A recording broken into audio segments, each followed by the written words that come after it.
जब जिंदगी जीता है तो भी रोते रोते जीता है। शिकायत भरी जिंदगी, सास बहू की शिकायत, बहू सास की शिकायत, बाप बेटे की शिकायत, बेटे बाप की शिकायत, पड़ोसी पड़ोसी की शिकायत। ये कुरट का चेहरी मुकदमे ये क्यों बने हुए हैं? यदि हमारा दिमाग ठीक होता तो इनकी जरूरत भी नहीं थी। पुलिस दरोगा न्यायालय ये क्यों भी नहीं बने हैं? यदि हम ठीक होते तो इनकी जरूरत भी नहीं थी। इसलिए कहा जाता है कि हमें सौभाग्य से मानव शरीर तो मिला, परंतु हम रोते रोते जिंदगी जी रहे हैं। और फिर मरते हैं तो भी रोते रोते मरते हैं, पछता पछता के। एक बूढ़ा आदमी था, वृद्ध हो गया था, आखिरी अवस्था थी। गांव के लोगों ने कहा चलो जरा देख लें बेचारा कितने दिन रहेगा कि नहीं रहेगा। गए, मिले तो सबको देख के रोने लगा। लोगों ने कहा बाबा क्यों रो रहे हो? कहे अब मैं नहीं रहूंगा। मैं का अर्थ है ये आत्मा नहीं कह रहा, हो शरीर कह रहा। हाँ। अब मैं नहीं रहूंगा। लोगों ने कहा बाबा ठीक है, अब भगवान को इतने दिन रखना था, क्या करें, अब इसकी तो बस नहीं चल सकती किसी की। देखता रहा, फिर आंसू आने लगे। लोगों ने कहा अब क्यों रो रहे हो? कहे अब मेरे जो है और जितना मैंने बनाया था इसका क्या होगा? खेत बनाया था, घर बनाया था, दुकान बनाया था, मकान संतान बनाया था, क्या होगा? लोगों ने कहा महाराज भैया बाबा जी बात ऐसी है, लड़के बच्चे सब संभाल के रखेंगे, आपका नाम चलेगा। शांत हो गया। फिर रोने लगा कि अब क्यों रो रहे हो? कहे अब मेरे लड़के कहाँ हैं, बहुएं कहाँ हैं, और ये सारे कहाँ हैं? बड़े लड़के ने कहा बाबूजी मैं सिर तरफ हूँ, छोटे ने कहा मैं पैर तरफ हूँ, मंझले ने कहा मैं दाएं हाथ तरफ हूँ, संजले ने कहा मैं बाएं हाथ तरफ हूँ। तो भी संतोष नहीं हुआ। क्या मेरी बहुएं और बुढ़िया कहाँ हैं? क्या सब यहीं बैठे? क्या बेवकूफ हो, सब यहीं बैठे, खेत और दुकान में कौन होगा, सारा बर्बाद हो जाएगा। मरते मरते भी रोता है, पछताता है। क्या ये जिंदगी है? सौभाग्य से मानव शरीर मिला, परंतु मरते मरते पछताता है। बड़ा सुंदर कहा कि जन्म जन्म मुनि जतन कराई, और अंत राम कही आवत नहीं। जन्म जन्म से संत महात्मा समझाते हैं, बड़े जतन से ऋषि मुनि समझाते आए, पर अंत में राम भी नहीं कह पाता, कहां से कहे। एक बुढ़िया हो गई, ज्यादा बीमार, आखिरी समय आ गया। गांव के लोगों ने कहा लड़कों से भैया माँ का आखिरी समय है, नारायण कहवाओ, भगवान का नाम ले लेगी तो उद्धार तो हो जाएगा। अब बड़ी गजब की बात है, जीवन भर पाप किया और भगवान का नाम लेने से मोक्ष हो जाएगा, पर पंडितों ने बता रखा। अब बुढ़िया जो है, लड़कों ने कहा माँ नारायण कहो नारायण। अब बुढ़िया को नारायण कहां से आए? जीवन भर बहू की छाती में चढ़ी थी और वही तो आखिरी समय आए। तो कहने लगी, लोगों ने कहा माँ नारायण कहो, तो कहने लगी बहू ने सारा घी बेच बेच के पैसा माए के रखे आई, क्योंकि वही खोपड़ी में चढ़ा था तो क्या करेगा। इसलिए कहा जाता है कि हम जन्म लेते हैं तो मरते रोते रोते, क्या बेहोशी है वो, परंतु जब जिंदगी जीते हैं तो जो है और तो भी शिकायत भरी, और जब मरते हैं तो भी रोते रोते मरते हैं। ये दुर्भाग्य अभाग नहीं तो क्या है। अच्छी चीज मिली और उसको चलाने का ढंग नहीं तो पूरा जीवन तो बर्बाद हो जाता है। मैं बता रहा था कि इस प्रकार से हमारे 3 भाग होते हैं।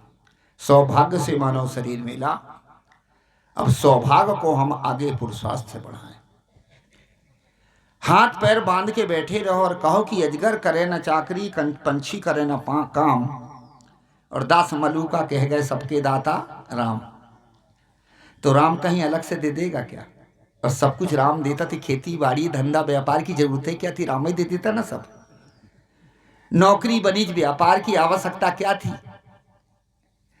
और यदि मान लो थोड़ी देर की राम देता है तो तुम्हारे कर्म का फल देगा, अलग से कोई नहीं देता। कबीर कमाई आपनी निष्फल कभी न जाए, बोए पेड़ बबूल का तो आम कहां से खाए। हमारे कर्म का फल ही यदि हम मान भी लें कि कोई देता, ठीक है, आपकी श्रद्धा है, परंतु तुम्हारे कर्म ही का तो फल देगा, और तुम्हारे कर्म ही ठीक नहीं तो कहां से। बड़ा सुंदर कहा कि कर्म तुम्हारे अच्छे हैं तो किस्मत तुम्हारी दासी है, धर्म तुम्हारे अच्छे हैं तो घर ही में मथुरा काशी है, और कर्म धर्म दोनों अच्छे हैं तो जीवन तुम्हारा अविनाशी है, और ये दोनों नहीं पास तुम्हारे गले में जम की फांसी है। इसलिए संत महात्मा मानव को समझाते हैं, और क्या उपमा दे के समझाते हैं। मैंने कल बताया था, परसों बताया था, कहीं कहीं कबीर साहब ने संत कह के भी लोगों को समझाया। कहें कबीर सुनो भाई साधु, कहीं कहीं संतो देखत जग बोराना, कहीं कहीं कबीर साहब ने भाई कह के भी समझा, भाई रे बहुत बहुत क्या कहिए। कल बताया था कबीर साहब ने बाबू कहे हुए के भी समझाया है, और कबीर साहब ने एक शब्द और बड़ा सुंदर कहा है, मनुष्य को हंस कहा, मनुष्य को हंस कहा। मानव को भी हंस कहते हैं और जीव आत्मा को भी हंस कहते हैं। जीव आत्मा कैसे हंस है, जैसे हंस नाम का पक्षी होता है, वो हमेशा उड़ता ही है। अमेरिका के, जापान के, विदेश के हंस हमारे मानसरोवर में आ जाते हैं भारत में। किन दिनों आते हैं? ठंडी के दिन में, और जब गर्मी होती हमारे यहाँ तो वो उधर चले जाते हैं। ये हंस हमेशा उड़ता है और बड़ी लंबी चाल उड़ता है। इसी प्रकार से ये जीव आत्मा अनादिकाल से उड़ ही तो रहा है, कभी मनुष्य में, कभी पशु में, कभी पक्षी में, कभी कृमि कीट में, चारों खाने में उड़ तो रहा। रामायण में लिखा कि आकर 4,84,000 योनि भरमत ये जीव अविनाशी, चारों खानी में, और अनेक प्रकार के शरीर धर धर के पशु पक्षी कृमि कीट का उड़ रहा है। हंस ही तो है। और जब हम जन्म लेते हैं तो उसके बाद भी हमारा मन उड़ ही तो रहा है। अभी यहाँ पर आदमी बैठे हैं, कितने लोगों को ऐसा होगा पता नहीं, मजदूर गए थे खेत में काम करे कि नहीं, यहाँ पर तो बैठे और मन कहाँ जा रहा है, ये उड़ ही तो रहा। एक जगह रामायण की कथा हो रही थी, और रामायण की कथा हो रही थी, पंडित बड़ी सुंदर कथा सुना रहे थे, परंतु कथा में, अब सत्संग में बैठे, कथा में बैठे हैं, परंतु आदमी अपने व्यथा से रोता है। ये मन ही तो है। हम बैठे हैं यहाँ सत्संग में, पर मन कहाँ जाता है। तो रामायण की कथा हो रही थी तो 5 लोग रोते थे। अब कौन कौन रोते रहे? सबसे पहले रोता रहे 2 महिलाएं, 2 पुरुष और एक बुढ़िया माई भी रो रही थी। अब पंडित का मन भी उड़ गया, कथा की तरफ नहीं है, उधर है कि ये ज्यादा रो रहे हैं, भगवान में प्रेम इनका ज्यादा होगा, और आखिरी समय चढ़ोतरी यही ज्यादा चढ़ाएंगे। हर आदमी का मन उड़ता है, एक सोचता रहता है, कुछ करता रहता, अपने में है कहां। 5 दिन तक कथा चली, 7 दिन तक कथा चली, और 8वां दिन था पराणे का। जब पंडित ने देखा कि वे कहां गए, रोन वाले 5 तो थे रही 5।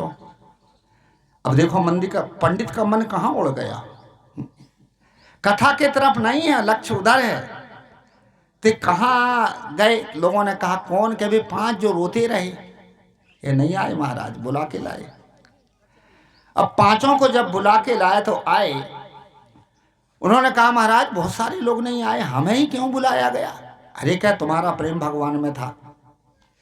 कैसे जाने? कह आप रो रहे थे कथा में। उन लोगों ने कहा महाराज कथा से कोई नहीं रोता, अपनी व्यथा से रोता। हर आदमी व्यथा में मन को फंसाए रहता है, इसलिए तो रोता है। पहले व्यक्ति से पूछा भाई तेरी सत्संग में कैसे व्यथा आ गई? कहे साराज आपकी कथा ही से तो व्यथा आ गई। आप कथा में सुना रहे थे कि बाली सुग्रीव 2 भाई थे, और छोटे भाई बाली के पत्नी और उसके महल में बड़े भाई ने जो है, छोटे भाई सुग्रीव के और बड़े भाई बाली ने अधिकार कर लिया था। और उसके बाद में जब राम जी से मित्रता हुई तब उसके पत्नी और घर वापस सब मिले।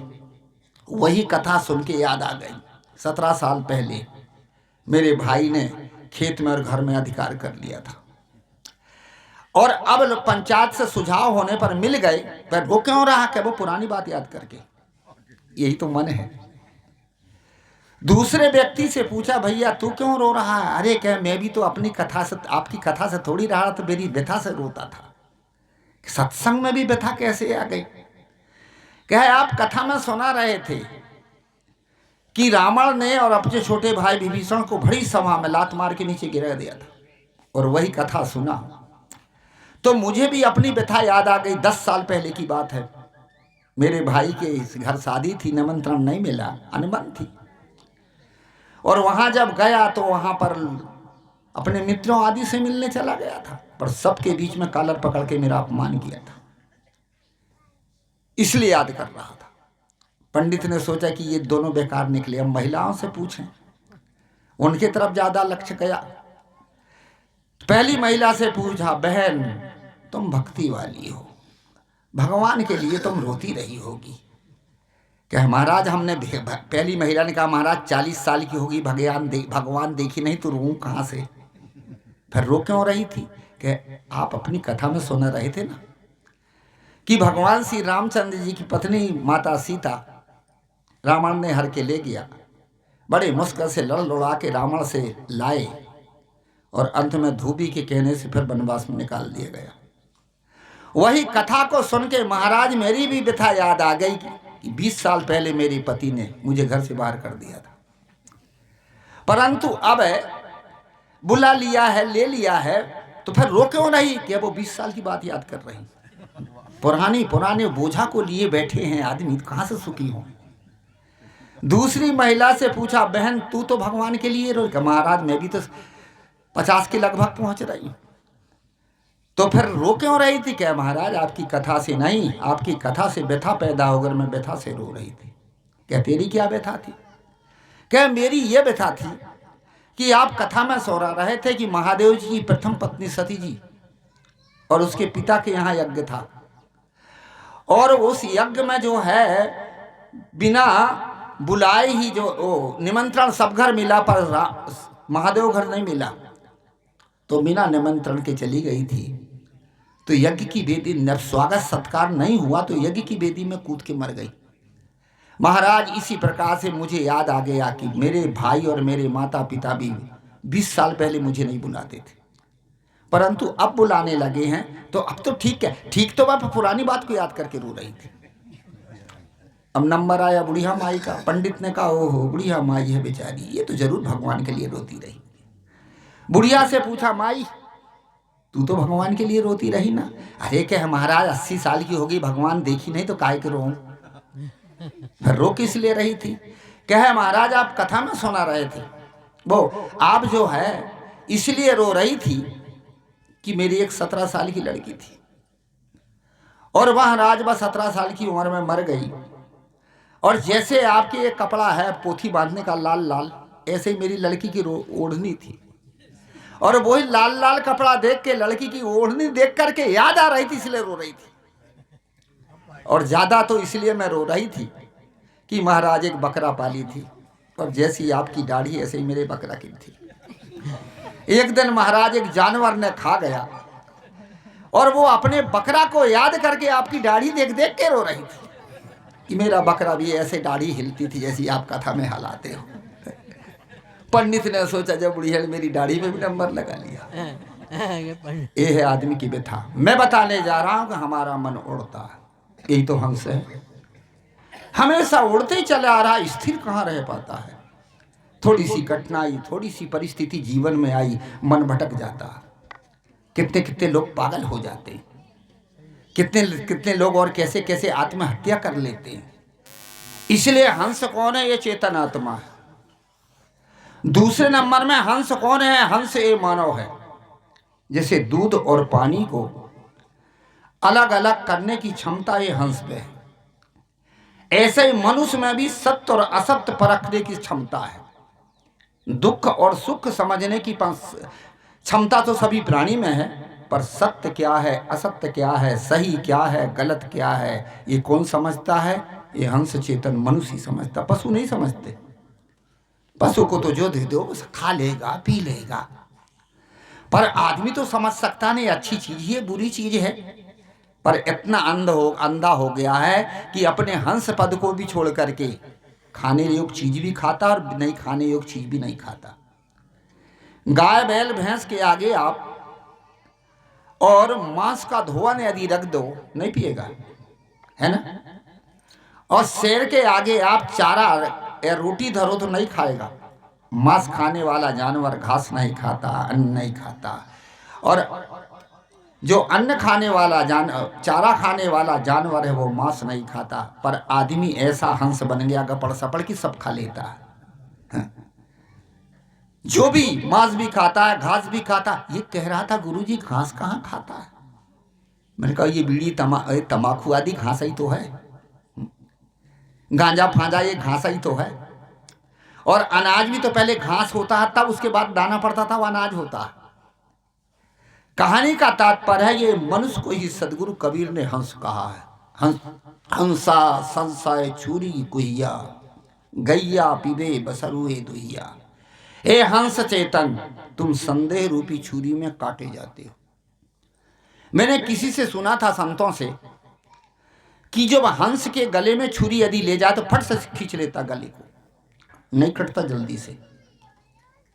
हंस की गला इतना चंचल होता है कि जैसे ही छुरी लेगा कि फट से खींच लेता, इसलिए हंस जल्दी से नहीं कटता।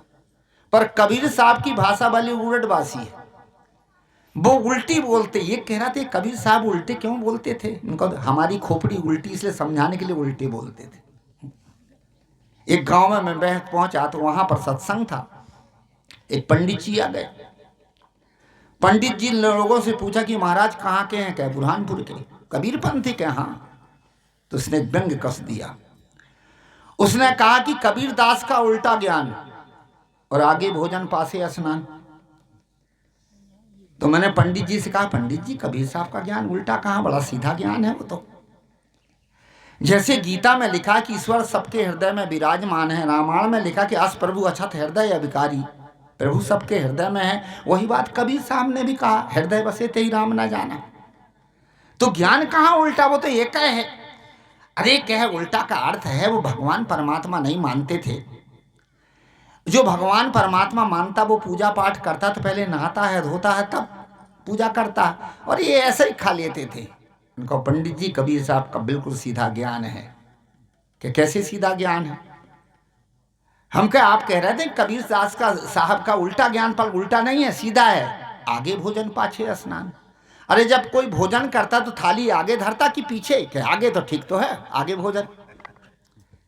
और जब स्नान करता कोई तो पानी ऐसे उलीचता कि ऐसे उलीचता, कि नहीं ऐसे उलीचता, तो ठीक तो है, आगे भोजन पाछे स्नान।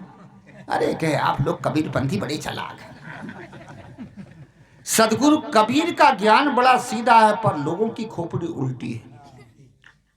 इसके लिए ही कबीर साहब ने क्या कहा, हंसा संशय छुरी कुइया। हे हंस मानव प्राणी, तुम संदेह रूपी छुरी में काटे जा रहा है, इसलिए दुखी हो। हमारा जीवन कभी भी निश्चिंत नहीं है, संदेह पूर्वक है। ये संदेह क्यों पैदा होता, घर में परिवार में संदेह क्यों पैदा होता? इसलिए पैदा होता कि बराबर प्रेम और सद्भावना हमारे जीवन में नहीं है। हम इसलिए दूसरे से एक दूसरे से संदेह करते हैं। साहब कहते हैं हंस तुम चेतन, संदेह रूपी छुरी में काटे जाते हो। अब कौन कौन सा संदेह है? सबसे पहला संदेह है आध्यात्मिक संदेह, जो बड़े बड़े ज्ञानियों के भीतर में। मैं खुद हूं कि मेरे ऊपर कोई भगवान है। मैं स्वयं तृप्त हूं कि ऊपर से कोई भगवान परमात्मा मुझे तृप्त करवाता। मैं अंश हूं कि अंशी हूं। कभी कभी कहते नहीं हम तो भगवान के अंश हैं, हम तो परमात्मा के अंश हैं। अरे अंश तो टुकड़ा होता था, तो टुकड़ा हो तुम क्या? रामायण में भी प्रसंग आया, ईश्वर अंश जीव अविनाशी। जब ये अविनाशी जीव है तो फिर अंश कैसे होगा? अंश तो नाशवान होता है। पर बड़े बड़े विद्वान भी इसमें जो है समझ नहीं पाते। इसको कहते हैं आध्यात्मिक संदेह। दूसरा होता है आदि दैविक संदेह। इतना बड़ा संसार और इस संसार को बिना बनाए कैसे बन गया? ये कुम्हार जब घड़ा बनाता है तो वो जो है, और वो भी एक घड़ा को कुम्हार बनाता, बिना बनाए नहीं बनता। कोई भी चीज बिना बनाए नहीं बनती। इतना बड़ा संसार कैसे बन गया? इसको इसको बनाने वाला कोई भगवान होगा, पानी हवा वर्षा आदि गिराने वाला कोई परमात्मा होगा। जब पानी नहीं गिरता है, वर्षा नहीं होती है, तो लोग कीर्तन करवाते हैं भगवान को मनाने के लिए। कितने कितने अखंड कीर्तन करवाते हैं। अरे वो तो पानी जड़ बादल है, वो तो प्रकृति का कार्य है, तुम्हारे का भजन कीर्तन से वो अपने गिरेगा क्या? इससे अच्छी तो लक्ष्मण ने बड़ा सुंदर कहा था कि बिना न माने जलधि जड़ गए 3 दिन बीत।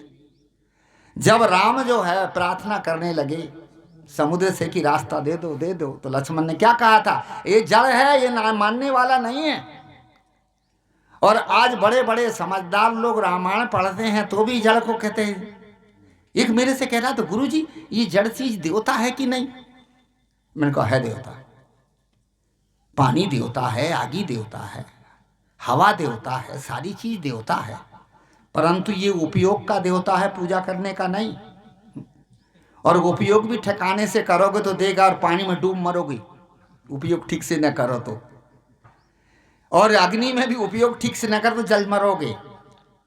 हवा का भी उपयोग ठीक से नहीं कर तो बात पैदा हो जाएगा और बीमारी पैदा हो जाएगी। इसलिए उपयोग का देवता है, पूजा पाठ का देवता नहीं है।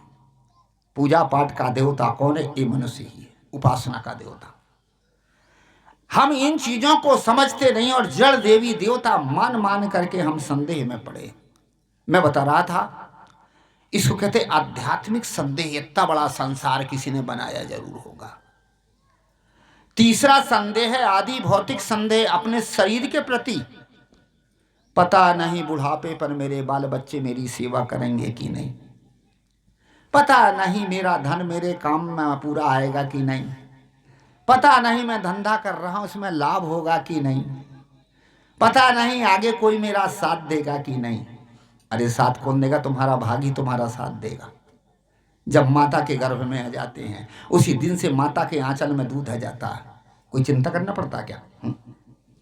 हमारा जो प्रारब्ध है वो हमारे साथ है ना। प्रारब्ध पर भरोसा ना होने कारण आदमी संदेह से परेशान होता है, हैरान होता है। और एक संदेह और है जो पारिवारिक और सामाजिक संदेह। हम अपने परिवार और समाज के प्रति जहां हम रह रहे हैं वहां पर विश्वास से जिंदगी नहीं जीते, संदेह से जिंदगी जीते। पता नहीं मेरा बाप मेरे प्रति क्या सोचता होगा, पता नहीं मेरी पत्नी मेरे प्रति क्या सोचती होगी, पता नहीं पड़ोसी मेरे प्रति क्या सोचता होगा। निश्चिंत जिंदगी है कहां? ऐसा क्यों होता है? ऐसा है कि प्रेम का अभाव है। यदि आपके पास प्रेम हो और आपके पास विश्वास हो तो ये संदेह नहीं होता। ये घरों में संदेह क्यों होता? हम अपने परिवार पर विश्वास नहीं है। दूसरा, विश्वास के साथ साथ में निश्चयात्मक हमारी बुद्धि नहीं है और प्रेम नहीं है। जहां प्रेम होता वहां विश्वास मजबूत होता है, और जहां विश्वास में प्रेम नहीं होता वहां विश्वास होता ही नहीं। ये घर क्यों टूटते? कितने लोगों की ऐसी आदत है कि संदेह में पड़ के कि जो भी दुख हमारे जीवन में आया है तो हम उसको जिसके द्वारा आया उसी द्वारा समाधान कर लो ना। घर में कुछ कैसा सुनना हो गया, बोलना बताना हो गया, थोड़ी देर रुक जाओ, और रुकने के बाद में जब टेम्परेचर अगले वाले का उतर जाए क्रोध, फिर कह लो कि उस समय आपने ऐसा कहा था, बड़ा दुख लगा। अगले वाला भी समझदार हो जाएगा क्योंकि उसका भी क्रोध उतर जाएगा, कहेगा तेरी गलती थी या मेरी गलती थी, बात खत्म। पर ऐसा नहीं होता, हम दूसरे से चुगली जाके बताते हैं। मैं तो कभी कभी बताया करता हूं, ये पेड़ का पत्ता और पेड़ के नीचे यदि गिरेगा तो सड़गल के पेड़ को ही रसायन मिलेगा, है ना। पेड़ का पत्ता पेड़ के नीचे जब गिरे तो सड़ेगा, गलेगा और पेड़ को ही रसायन मिल देगा। और पेड़ का पत्ता उड़ के दूसरे जगह जाएगा तो दूसरे के पैर में कुचलेगा और धूल से मिलेगा। इसी प्रकार से हमारी घर की चीज घर में समाधान कर लो ना, पर हम समाधान नहीं करते। ऐसा संदेह बना के रखते हैं कि हम दूसरे से जाके बताते हैं, और दूसरा आपका घर नहीं संभालेगा, आपका परिवार नहीं संभालेगा और चुगली करेगा। अपनी बात को आप कह दो सामने प्रत्यक्ष, बिल्कुल कुछ नहीं होगा, और दूसरा कहेगा तो नमक मिर्चा मिला के बताएगा। घर टूटेगा, परिवार टूटेगा। एक बार एक पुरुष था, और पुरुष क्या काम करता था कि ऑफिस में काम करता था। बड़ा बढ़िया आदमी था, संतों का सत्संग सुनता, ज्ञान की चर्चा सुनता, मस्त था। जो समझदार आदमी होता, ज्ञानी आदमी होता, व्यवहार करते करते भी अपनी मस्ती में मस्त रहता, ज़्यादा बकर बकर नहीं बताता, ज़्यादा इधर उधर की बातें नहीं करता, इधर उधर बैठता नहीं, शांति से रहता। ऐसे ही वह व्यक्ति बड़ा समझदार था। घर का जो भी काम था कर देता, रुपया पैसा आदि घर में लाके थमा देता था, कोई वस्तु सामान लाना था ला देता था, सदग्रंथों का अध्ययन करता था, एकांत में बैठता था। और जो एकांतवासी होता वो शांत चित्त का होता, ज्यादा हंसता नहीं, ज्यादा इधर उधर की बातें नहीं करता, झूठ छल कपट। पर पत्नी को हो गया संदेह कि ये बातें नहीं करता, ना हंसता ना बोलता ना कुछ भी नहीं, मनहूस जैसे बैठे रहता। एक दिन गुस्सा होकर कहने लगी, ये किताबें ही पढ़ते रहते हो तो यही से शादी करनी थी, मेरे से क्यों किया? उसने कहा, देवी पहले ये नहीं मिली, तू ही मिली थी, और ये मिलती तो इसकी जरूरत भी नहीं थी तेरी। जैसे तैसे गुजारा हुआ, परंतु मन नहीं संभल पाया देवी का। गांव की महिला भोजन के बाद छुट्टी रहती है और सब फिर आपस में बैठती हैं, थोड़ी जहां सत्संग ज्ञान चर्चा होती वहां सत्संगत में जाती महिलाएं। हरियाणा और पंजाब का रिवाज है, भोजन के बाद महिलाओं गुरुद्वारा में जाती हैं। गुरुद्वारा में वहां गुरुवाणी सुनती हैं, संगीत सुनती हैं, गुरुवाणी सुनती हैं। इसलिए वहां की महिला बड़ी समझदार और उनके बाल बच्चे भी बड़े समझदार होते हैं। आज उन्नति के क्षेत्र में हरियाणा में पंजाब है, चाहे आर्थिक स्थिति में कहो, चाहे अध्यात्म चिंतन में कहो। इसी प्रकार से अब इधर क्या होता है, फुर्सत मिली, सत्संग जहां नहीं है तो बस आपस में बैठती हैं, तो घर परिवार की, सास की, बहू की चुगल चकारी यही चलता। सब अपनी अपनी बातें बताने लगी, इसको भी रहा नहीं गया। इसने कहा, बहन मेरी भी तो बात सुनो। के हाँ सुना। कि मेरा पति बराबर बात नहीं करता, क्या बात है?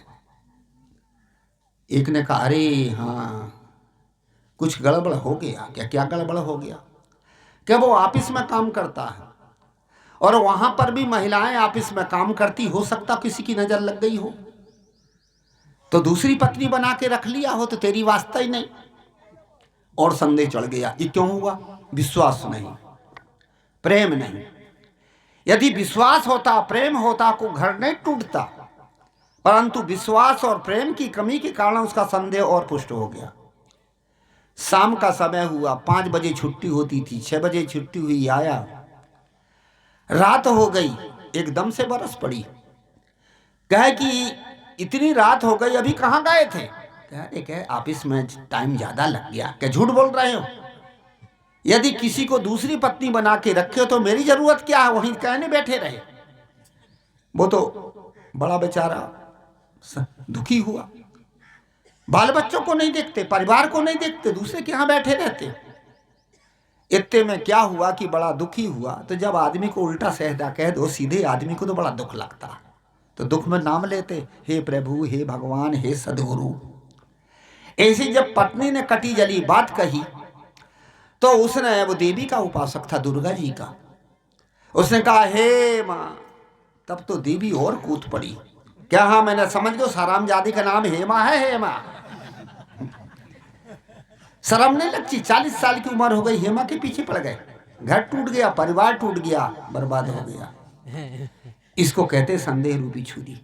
सदगुरु कबीर कहते, हंसा संशय छुरी गुहिया। परिवार में आपस में प्रेम हो, जब परिवार जुड़ता है तो किस लिए जुड़ता है? महिला अलग जगह की होती है, पुरुष अलग जगह का होता है, गोत्र भी अलग अलग होते हैं और अलग अलग गोत्रों में शादी की जाती है। परंतु अलग अलग जगह होने पर भी, और जब प्रेम जोड़ा जाता है तो एक हो जाते हैं। 7 या 5 गोत्र, 5 पीढ़ी छोड़ते हैं, उसके बाद शादी होती है। इसे गोत्रों का नियम है। अलग अलग जगह से आए हैं, अलग अलग जगह के आने पर भी, और यदि प्रेम हो तो मजबूत हो जाते हैं, और प्रेम नहीं है तो टूट टूट के जिंदगी जीते हैं। तो घर है कि नरक, और वही संस्कार है आपके बाल बच्चों में भी तो पड़ेंगे। माता पिता बेढंगा रहेंगे तो बाल बच्चे कहां से होंगे? एक बूढ़ा और एक बूढ़ी थे। बूढ़ा और बूढ़ी शुरू से ही स्वभाव नहीं मिलता था। बूढ़ी भी बड़ी तेज, बूढ़ा भी बेढंगा ही था। बूढ़ी तेज थी तो बूढ़ा तो सह लेता ना, परंतु उसके पास भी सहनशीलता नहीं थी। कुछ दिन के बाद अब वे बेढंगा थे तो उनके बाल बच्चे कहाँ से अच्छे हो जाएंगे।